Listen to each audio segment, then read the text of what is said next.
হ্যাঁ গাইজ, আজকে একটা অন্যরকম ভিডিও নিয়ে এসেছি। একটা খাবারের পদ বানাবো। আহ, গতকাল মোহনবাগানে জিতেছে একসাথে মোহনবাগান, তার সাথে এটিকে মোহনবাগান থেকে নাকি মোহনবাগান হয়ে গেছে। তো সেই জন্য মোহনবাগান সমর্থকদের অত্যন্ত মানে আনন্দ। তো সেই জন্য আজকে একটা চিংড়ির পদ বানালাম, মোহনবাগান সমর্থকদের জন্যই ধরে নাও।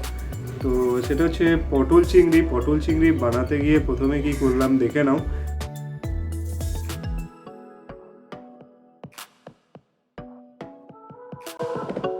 প্রথমে চিংড়িতে নুন দিলাম, নুন দেওয়ার পর একটু হলুদও দিয়ে দিলাম। এই নুন আর হলুদ দিয়ে ভালো করে মাখিয়ে নিলাম, আর মাখিয়ে নেওয়ার পর এটাকে 20 থেকে 30 মিনিট মতো রেখে দিলাম।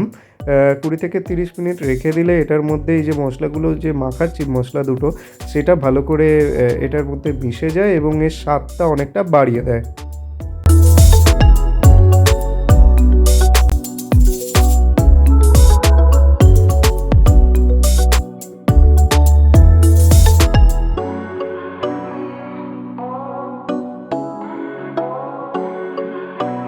প্রথমে বাজার থেকে চিংড়িগুলো কিনে নিয়ে এলাম। পটল চিংড়ি করতে মূলত ছোট চিংড়ি দিয়ে হয়ে থাকে, কিন্তু আজকে আমি এটা বেশ বড় চিংড়ি দিয়েই বানাবো।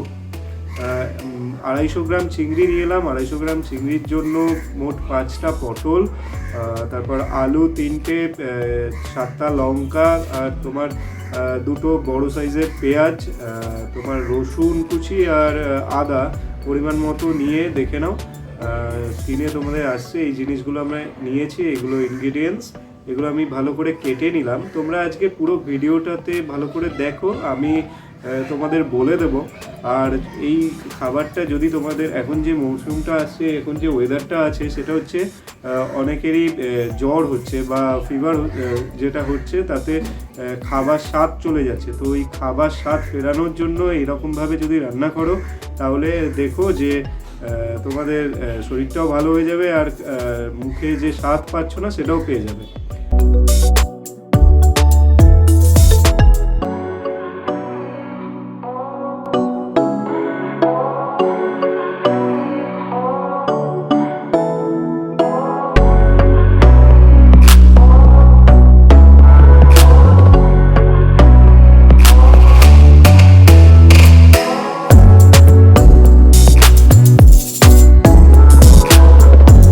এবারে আমরা কি করব, এই যে পটল আর আলুটা আছে ওটা ভেজে নেব। পটলটা কিভাবে কেটেছি দেখেছো তোমরা, অন্যভাবেও কাটতে পারো। তো দুভাবে কাটলেই এটা খুব ভালো হয়। মানে আমি আজকে যেটা করছি, অনুষ্ঠান বাড়িতে যেরকম পটল চিংড়ি বানায় ঠিক সেরকমভাবেই হবে। তো প্রথমে পটলটা আর আলুটা ভেজে নিলাম।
পটল আর আলু ভাজার পর আমি চিংড়িটা ভাজতে ভুলে গেছি। চিংড়িটা ভাজতে ভুলে গেলেও প্রথমে কি করলাম, আমি ওই তেলের মধ্যে তেজপাতা দিয়ে দিলাম, তার সাথে জিরে যেটা বলে সেটা দিলাম।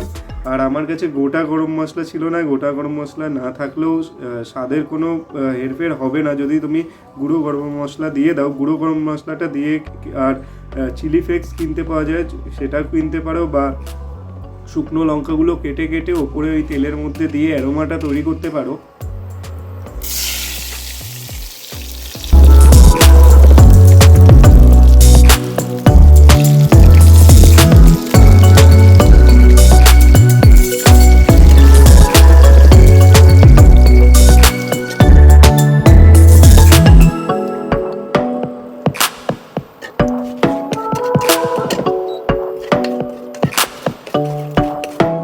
এরপর এটার মধ্যে পেঁয়াজটা দিয়ে দাও। পেঁয়াজটা দেওয়ার পর দেখো যে চিংড়িগুলো আমি পেঁয়াজের সাথে ভেজে নিলাম। তাতে কি হয়, চিংড়ির নিজের একটা গন্ধ থাকে, একটা অ্যারোমা থাকে, তো সেইটা পুরো পেঁয়াজের সাথে মানে পুরো মিশে যায়, তাতে এতে স্বাদটা 100 গুণ বাড়িয়ে দেয়। তো তোমরা এইভাবেও রান্নাটা করতে পারো। আমি ঠিক যেভাবে করেছি সেইভাবেই বাড়িতে ট্রাই করো। তারপর বাড়িতে ট্রাই করার পর আমাকে জানিও কমেন্ট সেকশানে এসে যে কেমন হলো। চিংড়িটা ভাজা হয়ে যাওয়ার পর দেখো যে আদা রসুন যেটা আছে, আদা রসুন আমি স্ক্যাবারে কুচিয়ে নিয়েছিলাম, তোমরা বেটেও নিতে পারো। আর আদা রসুনের পেস্ট পাওয়া যায়, তবে পেস্টের থেকে তোমরা যদি বাড়িতে মানে আদা রসুন এনে বেটে নাও বা মিক্সিতে বা যেভাবেই তোমরা স্ক্যাবারের সাহায্যেও, আমি আজকে স্ক্যাবার দিয়ে করেছি, তো সেটা দিয়ে আদা রসুনটা দিলাম। আদা রসুনটা দিয়ে ভালো করে কষতে থাকলাম যতক্ষণ না ওই মশলাগুলো থেকে তোমার তেলটা না বেরোয়। মানে তোমরা দেখতে পাবে কি কখন তেলটা বেরোয়, তো ততক্ষণ এই তোমরা কষতে থাকবে। এবং এটা মিহু মানে আমি তো ইন্ডাকশানেই করেছি, তো ইন্ডাকশানে তোমার বিভিন্ন মোড থাকে, তো সেই মোডে করেছি, কিন্তু 100 ডিগ্রি সেলসিয়াসের বেশি আমরা বাড়াই না, তাহলে ব্যাপারটা পুড়ে যেতে পারে। আর আগুনে যদি করো তাহলে মানে মিডিয়ামের থেকে লোতে গিয়ে ভাজবে, ঠিক আছে? লোতে ভাজার পর এটা করবে।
এই যে মিক্সচারটা তৈরি হচ্ছে, এখানে মানে গুঁড়ো মশলাগুলো দিয়ে দেবো। গুঁড়ো মশলাগুলো কী কী আছে দেখো, হলুদ আছে, তারপরে চিনি আছে, ধনে গুঁড়ো আছে, গরম মশলা আছে, আর নুন আছে। এই তিনটের মিশ্রণ আমি দিয়ে দিলাম পেঁয়াজ আর আদা রসুন যেটা ভেজে নিয়েছি সেটার সাথে। সেটা ভালো করে কষতে থাকবো। এই কষানো ব্যাপারটা যদি ভালোভাবে করতে পারো তাহলে তোমার রান্নায় এমনি স্বাদ চলে আসে। এবারে আস্তে আস্তে এই পটল আর আলুটা এটার মধ্যে দিয়ে দেবো, মানে এই মশলাটার মধ্যে দিয়ে দেবো। মশলাটার মধ্যে দিয়ে প্রায় 2 থেকে 3 মিনিট আমরা কষিয়ে নেব। তো কষানো হয়ে গেলে আমরা বিয়েবাড়ির স্বাদ পেতে গেলে আমার একটা টিপস আছে, সেটা আমি দিচ্ছি। সেটা হচ্ছে কাজু বাটা। তোমরা এখানে তোমরা নারকেলের গুঁড়োও দিতে পারো বা নারকেল বাটাও দিতে পারো। আমি নারকেল গুঁড়ো বা নারকেল বাটা দিয়ে করছি না, আমি দিচ্ছি কাজু। আমারটা পেস্ট করা ছিল কাজুটা, তো ওটা জলে ভিজিয়ে রেখেছিলাম, সেটা দিচ্ছি। তাছাড়া তোমরা কাজুটা বেটেও নিতে পারো। তো কাজু বাটা তোমরা এটার সাথে অ্যাড করো, দেখবে এটার স্বাদ বহুগুণ বেড়ে গেছে। চলো এরপর পুরো ভিডিওটা দেখতে থাকো। পুরো ভিডিওটা যদি তোমাদের ভালো লেগে থাকে তাহলে প্লিজ সাবস্ক্রাইব করে দিও আমাদের চ্যানেলটা। আর এই যে আজকে মোহনবাগানের এত বড় একটা উৎসব, তাতে তোমরা যারা মোহনবাগান সমর্থক আছো তারা সবাই এই রান্নাটা বাড়িতে ট্রাই করতে পারো। তো চলো পুরো ভিডিওটা দেখো। আর যারা আমার ভিডিও দেখছো কিন্তু সাবস্ক্রাইব করোনি এখনও, তারা প্লিজ আমার চ্যানেলটাকে সাবস্ক্রাইব করো, শেয়ার করো।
চিংড়িগুলো দিয়ে দেবো এক এক করে। তার আগে তোমরা সবটাই দেখে নিয়েছো কী কী করেছি। আর এই চিংড়িগুলো দেওয়ার পর যে মিক্সচারটা আছে সেই ঝোলটা পুরোপুরি চিংড়ির সাথে যাতে মিশে যায় সেই জন্য ভালো করে আমরা মানে মিক্সচার করে নিচ্ছি, ভালো করে নাড়িয়ে নিচ্ছি। তো এরপর আমরা যেটা করব, কিছুক্ষণ ফুটতে দেবো আর এটার যে ঢাকনা আছে সেটা ঢাকনাটা দিয়ে দেবো।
তো তোমরা দেখলে আজকে পুরো ভিডিওটা কেমন হয়েছে তোমরা কমেন্টে মানে বাড়িতে বানিয়ে নিও। আমার যে প্রসেসে আমি করেছি বাড়িতে বানিয়ে তারপর কমেন্ট সেকশানে এসে বলতে পারো তা যে কেমন হলো। আর আমাদের চ্যানেলটাকে প্লিজ সাবস্ক্রাইব করে দিও, আমার এই ভিডিওটাকে লাইক করো। তাছাড়া আমাদের ফেসবুকের যে পেজটা আছে সেখানে যেতে পারো, আমি ডেসক্রিপশানে লিঙ্কটা দিয়ে দেবো। তো ডেসক্রিপশানের লিঙ্কটাতে তুমি ফেসবুকে গিয়ে আমার যে ফেসবুক পেজ আছে সেটাতে গিয়েও ফলো করতে পারো। চলো টাটা, আজকে এখানেই শেষ করছি, আবার দেখা হবে অন্য কোনো ভিডিওতে।